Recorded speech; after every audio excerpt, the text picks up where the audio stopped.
আসসালামু আলাইকুম। আশা করি সবাই ভালো আছো। মাহবুবস ম্যাথ অ্যান্ড সায়েন্স একাডেমিতে সবাইকে স্বাগত। গণিত মুখস্থ নয়, গণিত বারবার চর্চার বিষয়। এই প্রতিপাদ্য বিষয় নিয়ে গণিতকে বারবার চেষ্টা করে যাও, বেশি করে চর্চা করো, গণিত তোমাকে ভালো একটি সফলতা এনে দেবে। তো আজকে আমাদের বিষয়বস্তু হলো যে সহজেই কিভাবে মান নির্ণয় করা যায়। তো আমরা গত ক্লাসে সূত্র থেকে কিভাবে সহজে অনুসিদ্ধান্ত মনে রাখা যায়, বের করা যায়, আমরা এই চারটা অনুসিদ্ধান্ত কিন্তু আমরা দেখেছি। তো আমরা আজকে ক্লাসে দেখব যে আমাদের মান নির্ণয়ে এই অনুসিদ্ধান্তগুলো দেখো কত সহজ করে আমরা বের করতে পারি। লক্ষ্য করো, এখানে একটি প্রশ্ন, a minus B equal 4, A B equal 60, a minus B এর মান 4, এ বি ইকুয়াল 60 হলে a প্লাস বি এর মান কত?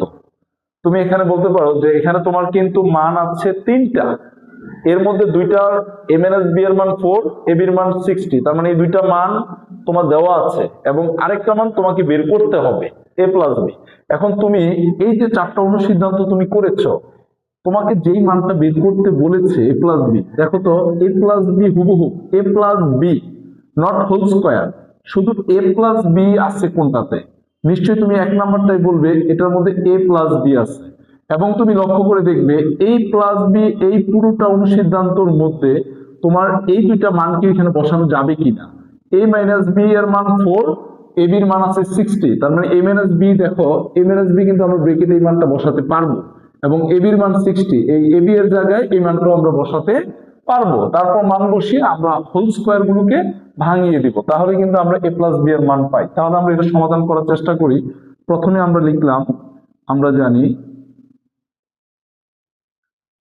জানি অনুসিদ্ধান্তটা লিখলাম a plus B whole square সমান a minus B whole square plus 4ab। যেহেতু আমরা a প্লাস বি এর মান বের করব, not only a plus B whole square, আমরা কিন্তু শুধু a প্লাস বি বের করবো, তাহলে a প্লাস বি এটা পুরোটাই হোল স্কয়ার সহ সম্পূর্ণ নিচে নিচে নামতে থাকবে। তাহলে আমরা লিখি a plus B whole square সমান a minus B, a minus B এর মান কত তুমি নিশ্চয়ই বলবে 4, তাহলে a মাইনাস বি এর পরিবর্তে 4, তার উপর স্কয়ার প্লাস 4 ইনটু ab, এই ab এর মান কত? নিশ্চয়ই 60, তাহলে 60 লিখে দিলাম। অবশ্যই ইনটুটাকে ভালো করে বুঝিয়ে লিখতে হবে। তাহলে a plus B whole square, 40 square করলে আমরা জানি 16 এবং 4 ইন্টু 60 মানে 4, 4 24, 240।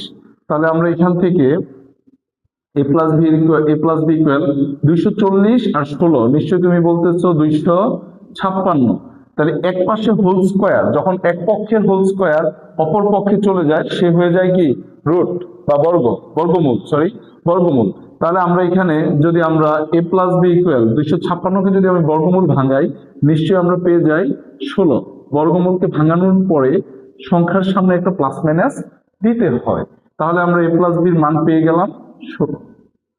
এইভাবে আমরা যেই মানটুকু দেওয়া আছে আর যেটা বের করতে বলবে ওইটা দিয়ে আমরা এই অনুসিদ্ধান্তগুলো, বর্গের অনুসিদ্ধান্তগুলো আমরা প্রয়োগ করবো এবং আমাদের মাথায় নিয়ে আসবো যে আসলে এখানে কোন মানটা এখানে ব্যবহার করা যায়, কোন অনুসিদ্ধান্তটা এখানে ব্যবহার করা যাবে। এইভাবে আমরা যে কোনো মানের মাধ্যমে আমরা অপর মানটি বের করে নিতে পারবো। আশা করি ক্লাসটি সবাই ভালো লেগেছে। সবাই বেশি করে লাইক, ফলো, কমেন্ট, শেয়ার দিয়ে রাখবে, পরবর্তী ভিডিওগুলো যাতে সবার আগে তোমার কাছে চলে আসে। আসসালামু আলাইকুম।